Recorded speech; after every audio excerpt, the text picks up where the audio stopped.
Really dropped her cleaning tool for the third time that hour. Her two working arms trembled from exhaustion as she bent to pick it up. Below her chest, her other two arms hung limp and useless, withered since birth. Among the Vedhani people, she was considered broken, incomplete, a mistake that should have been corrected at birth. She worked in the lowest level of Station Harmony, 7, where the recycling pipes leaked and the lights flickered. Nobody important came here. That was why they gave her this job. Out of sight, out of mind, her iridescent blue skin, once considered beautiful among her kind, now seemed dull under the cheap lighting. She had not spoken to another Vedhani in 3 years. When they saw her, they looked away. Her own mother had stopped answering her messages long ago, really finished scrubbing the waste container, and moved to the next section of corridor. Her back ached.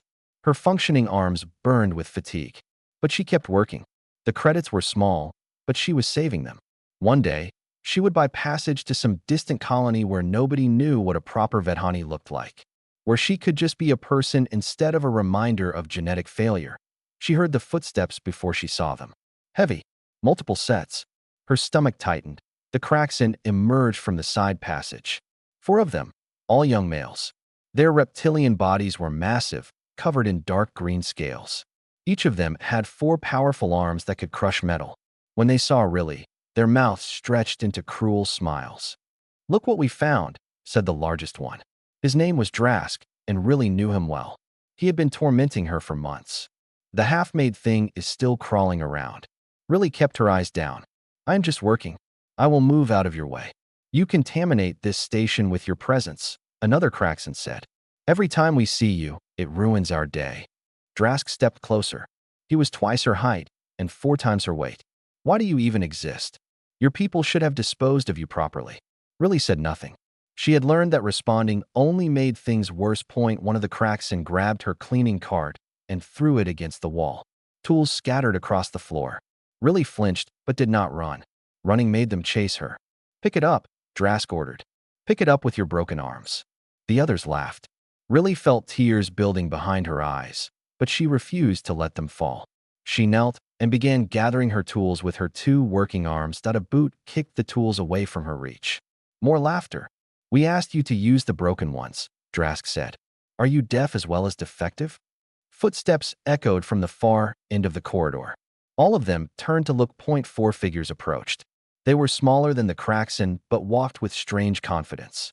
Their skin came in different shades of brown, their bodies covered in fitted uniforms marked with Earth military symbols. Humans, Riley had heard of them. A new species to the galactic community, only recently granted station access. They were supposedly from a harsh planet where everything wanted to kill them. Most species considered them primitive but dangerous. The human in front had dark skin and a shaved head.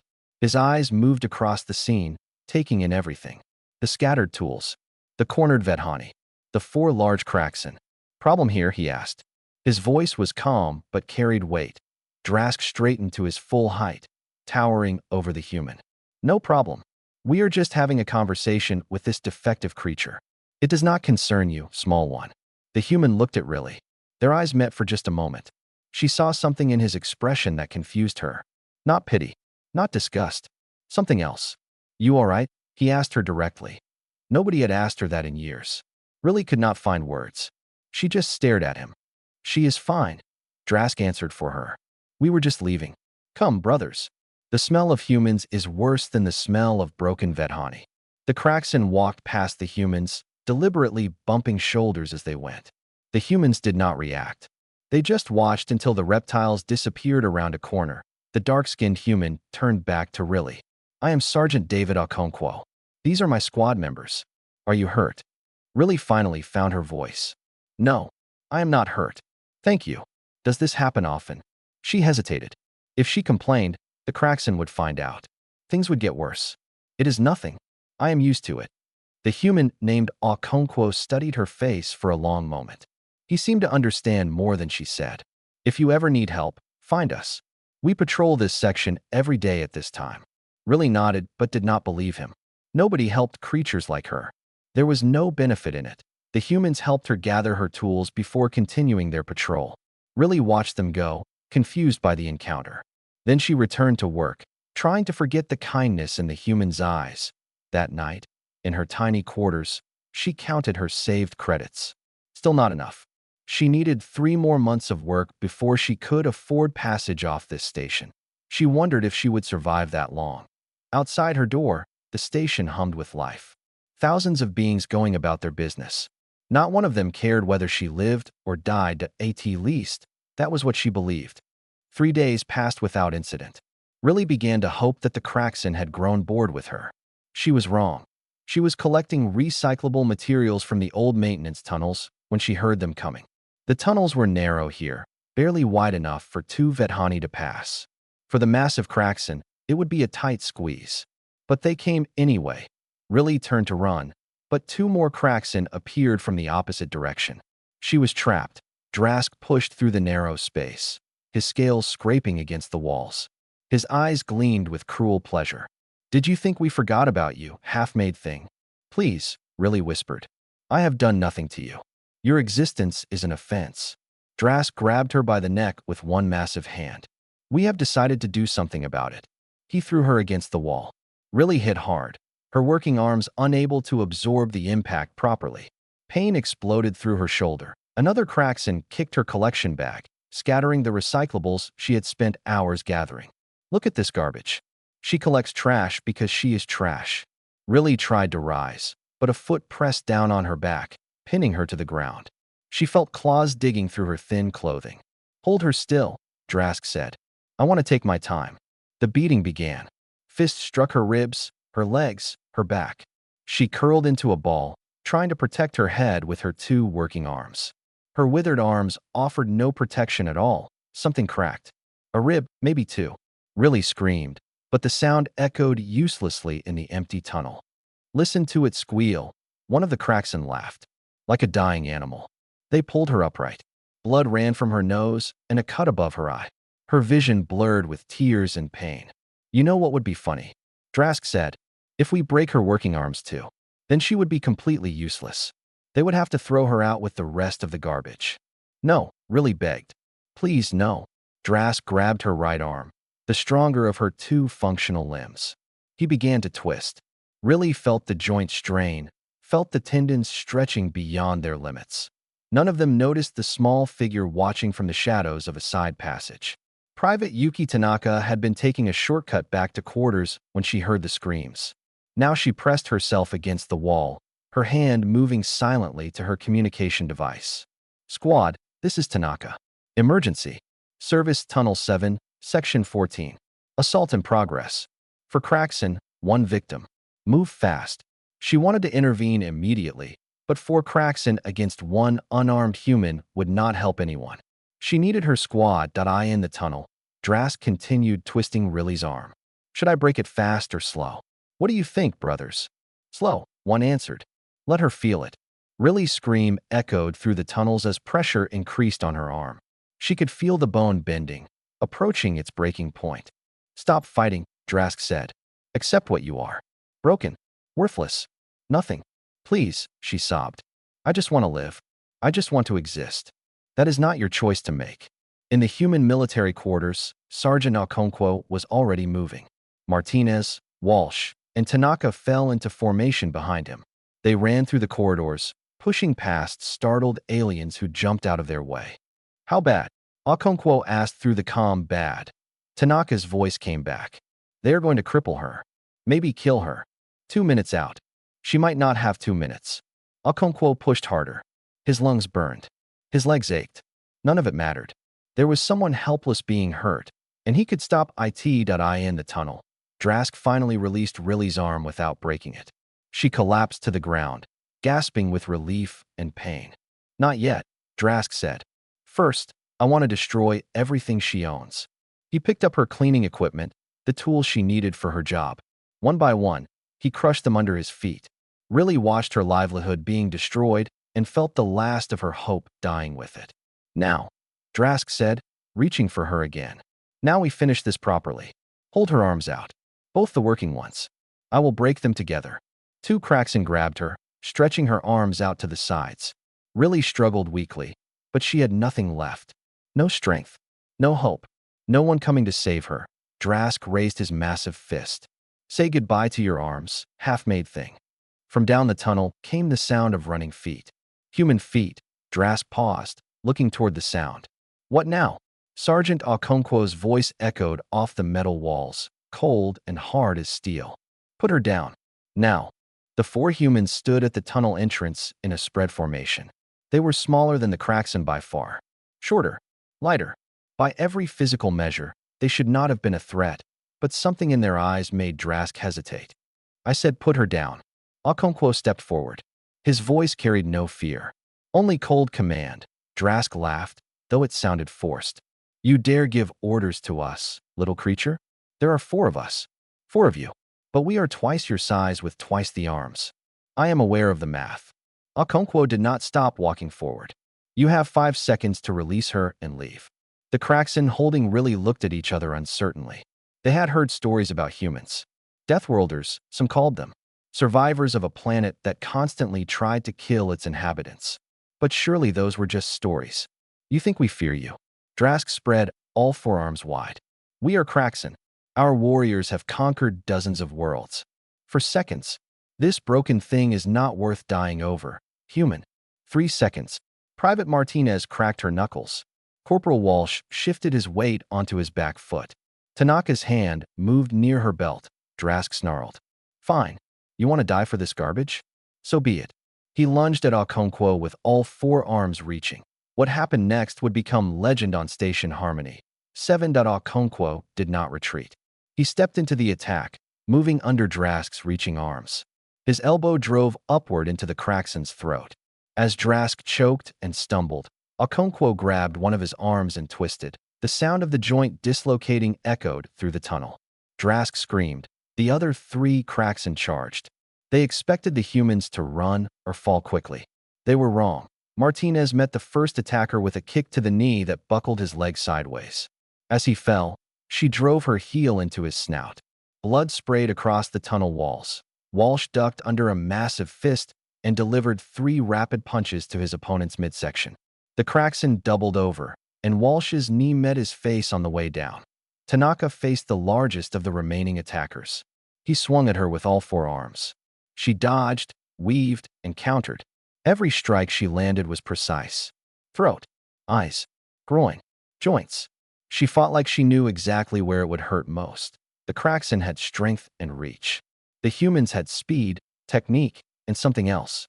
Something the Kraxen had never encountered before: ferocity. These small creatures fought like they had nothing to lose. Like protecting one broken alien was worth any cost. The Kraxen were bullies. They were used to victims who cowered and begged. They had no idea how to handle predators who fought back. Drask managed to rise, his dislocated arm hanging uselessly. He swung at Okonkwo with his remaining 3 arms. Okonkwo blocked 2 strikes and took the third on his shoulder. Then he grabbed Drask's head and drove it into the tunnel wall. Once, twice, 3 times. Drask collapsed and did not get up. Martinez finished her opponent with a chokehold that left him unconscious. Walsh had already put his target down. Tanaka stood over the last Kraxen, who was curled on the ground, whimpering. The fight had lasted less than 30 seconds. Okonkwo looked at the fallen Kraxen, breathing hard but steady. Anyone else want to continue? Silence. The conscious Kraxen began dragging their unconscious companions away. One of them pointed at Okonkwo with a shaking hand. The Dominion will hear of this. You have made enemies today, human. I am recording this conversation, Okonkwo said calmly. For evidence. Keep talking. They fled. Really lay on the ground, watching with wide eyes. She had never seen anything like this. Small creatures defeating large ones through pure skill and determination. It should not have been possible. Walsh knelt beside her. His hands were gentle as he checked her injuries. Can you hear me? My name is Ben. I am a medic. I am going to help you. Really flinched away from his touch. It is okay, Walsh said softly. I will not hurt you. Nobody is going to hurt you anymore. Can you tell me where the pain is worst? Ribs, she managed to say. They broke my ribs. Okay, I need to touch you to check. Is that all right? Nobody had asked her permission for anything in years. Really nodded slowly. Walsh's examination was quick but thorough. 2 cracked ribs. Possible concussion. Lots of bruising. We need to get her to medical. Martinez was already calling for a transport. Tanaka stood guard at the tunnel entrance, watching for any returning threats. Okonkwo knelt beside Riley. Blood dripped from a cut on his forehead, but he ignored it. "You are safe now. We are going to take care of you." "What?" Riley whispered. "Why did you help me? I am nothing. I am broken." Okonkwo looked at her with those strange human eyes. "You needed help," he said simply. "That is enough." Riley felt tears running down her face. Not from pain this time. From something she had not felt in years. Something she barely recognized. Hope. Station Commander Velos was a Scythian, a species known for their political skills and complete lack of spine. His long fingers tapped nervously on his desk as Sergeant Okonkwo stood before him. "You understand the position you have put me in," Velos said. His voice was high and reedy. "The Kraxan Dominion is one of our largest trading partners. They are demanding that you and your squad be handed over for proper justice." "Their justice would be our execution," Okonkwo replied calmly. "Perhaps, but that is not my concern. My concern is keeping this station running smoothly. 4 of their citizens were assaulting a helpless civilian. We stopped them. That is our job." Velos waved a dismissive hand. "The victim was a defective Vedhani. Her testimony carries no legal weight. And frankly, Sergeant, creatures like her are not worth the diplomatic incident you have created." Okonkwo felt his jaw tighten. "Are you saying some lives are worth less than others?" "I am saying that political reality must be considered. The Kraxan bring millions in trade revenue. What does one broken Vedhani bring? Nothing. She is a drain on station resources. She is a person." Velos looked at Okonkwo like he was a child who did not understand simple math. "You humans are new to galactic politics. Let me explain how things work. The strong have value. The weak do not. This has been the way of the galaxy for 10,000 years. Then maybe the galaxy needs to change." The commander's eyes narrowed. "I am giving you a chance to make this problem disappear. Apologize to the Kraxan delegation. Submit to a formal reprimand. Pay compensation for the injuries you caused. Do this, and the matter ends. And if I refuse, then I will be forced to consider the Kraxan demand seriously. Your people are new here, Sergeant. You have no powerful allies. No one will speak for you." Okonkwo nodded slowly. "I understand. My answer is no." Velos blinked. "No, we did nothing wrong. We will not apologize for protecting the helpless. You are making a serious mistake." "Maybe, but I will sleep well tonight knowing I did the right thing." Okonkwo left the commander's office and returned to his quarters. His squad was waiting with Riley, who had been released from the medical bay. Her ribs were wrapped tightly, and she moved carefully, but she was alive. "How bad?" Martinez asked. "Bad. The station wants us to apologize and submit to Kraxan justice." "What did you tell them?" "What do you think?" Walsh grinned. "That is our sergeant." Tanaka was sitting beside Riley, showing her something on a small screen. Pictures, it looked like. Riley stared at the images with confusion. "What is this?" Riley asked. "My little brother, Kenji," Tanaka said. "He was born with legs that do not work. He uses a chair with wheels to move around." Riley looked at her with wide eyes. "And your people did not dispose of him?" "Dispose of him?" Tanaka looked horrified. "No. We built him a chair. We modified our home so he could move freely. He goes to school. He plays games. He is studying to become an engineer. But he is broken. He is different. Different is not broken. Different is just different." Riley was silent for a long moment. She had spent her entire life being told she was worthless because of her disability. The idea that a society might accommodate such differences instead of eliminating them was beyond her understanding. "On Earth," Walsh said gently, "we have a saying. Every person has value. Every life matters. We do not throw people away because they are different." "What?" Riley asked. "What benefit does it bring?" The humans looked at each other. It was Okonkwo who answered. "Because we remember what it was like to be weak. Every human was once a helpless infant. Many of us will become weak again when we grow old. We protect the vulnerable because someday we might need protection too. And because it is simply right." Riley felt tears threatening again. She wiped them away with her working arms. "I have never met people like you," she said quietly. "Well," Martinez said with a smile, "now you have." The door chimed. Walsh checked the display, and his expression darkened. "We have a problem. Station security is outside. They say the Kraxan Dominion has formally demanded our arrest." The squad exchanged looks. They knew this was coming. What do we do, Sergeant? Tanaka asked. Okonkwo looked at Riley, at her bandaged ribs and bruised face, at the fear returning to her eyes. We stay together, he said. We protect our own, and we wait for Earth to respond. And if Earth does not help us, Okonkwo's voice was steady, then we handle it ourselves. We always do. He opened the door to face whatever came next. The response from Earth came faster than anyone expected. Sergeant Okonkwo read the message 3 times to make sure he understood it correctly. His squad gathered around him, waiting. Earth's Galactic Affairs Office has issued a formal statement, he said. They are refusing the Kraxan demand. They say Earth does not surrender its soldiers for defending the helpless. Martinez let out a breath she had been holding. They are backing us. More than that, they are sending a diplomatic vessel. Ambassador Diallo herself is coming. The news spread through Station Harmony, 7 within hours. Reactions were mixed. Some species quietly respected the human stance. Others called it dangerous and foolish. The Kraxan Dominion declared it an insult that would not be forgotten. But the humans did not hide. They did not change their patrol routes. They walked through the station with their heads high, as if daring anyone to challenge them. Riley stayed in their quarters, protected. She watched them come and go, amazed by their behavior. They joked with each other. They argued about trivial things. They played card games and laughed at bad jokes. They acted like they were not in danger at all. Are you not afraid? She asked Tanaka one evening. Of course we are afraid, Tanaka said honestly. But fear does not change what is right. We did the right thing. We would do it again, even knowing the consequences. Especially knowing the consequences. That is what courage means. Doing the right thing even when it is hard. Riley did not fully understand, but she wanted to. Tanaka taught her a human card game. It was simple, based on matching symbols and numbers. Riley had not played any game since she was a small child, before her disability made her an outcast. She found herself laughing when Tanaka made a mistake. The sound surprised her. She had not laughed in years. 3 days later, the tension reached its peak. Drask and his gang had recovered from their injuries.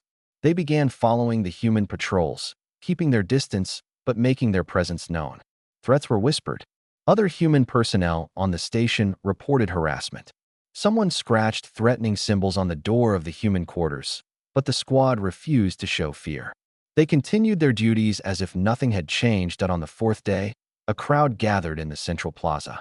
Drask and his followers stood on one side. The human patrol stood on the other. Riley was with them, staying close to Walsh. You should have run when you had the chance, Drask called out. His arm was still in a healing brace, and hatred burned in his eyes. Now it is too late. The Dominion will have its justice. Okonkwo stepped forward. His voice was loud enough for the gathering crowd to hear. This being is under our protection. Anyone who tries to harm her will answer to us. Drask laughed bitterly. Why? Why do you care so much about this defective creature? What value does it have? She is a person. That is enough. The crowd murmured. Many species found this concept strange. Value was supposed to be earned through strength, status, or usefulness. The idea that someone had value simply by existing was foreign to them. You humans are insane, Drask said. You risk everything for nothing. She is not nothing. Okonkwo looked around at the watching crowd. None of you are nothing. Every being here has value, whether the galaxy recognizes it or not. That is what we believe. That is what we will fight for. An older alien near the front of the crowd spoke up. I have never heard a species say such things. Then maybe it is time someone did. The moment stretched. The crowd waited. Drask seemed ready to attack again.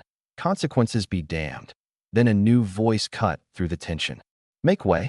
Official diplomatic business. The crowd parted. A human woman walked through, flanked by 2 guards in formal uniforms. She was tall and carried herself like someone who was used to being obeyed. Her skin was dark, her hair gray at the temples, her eyes sharp and intelligent. Ambassador Diallo, Okonkwo said, straightening. Sergeant. She looked at Drask with an expression of cold contempt.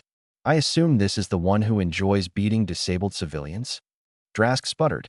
This is not your concern, human. This is internal station matter.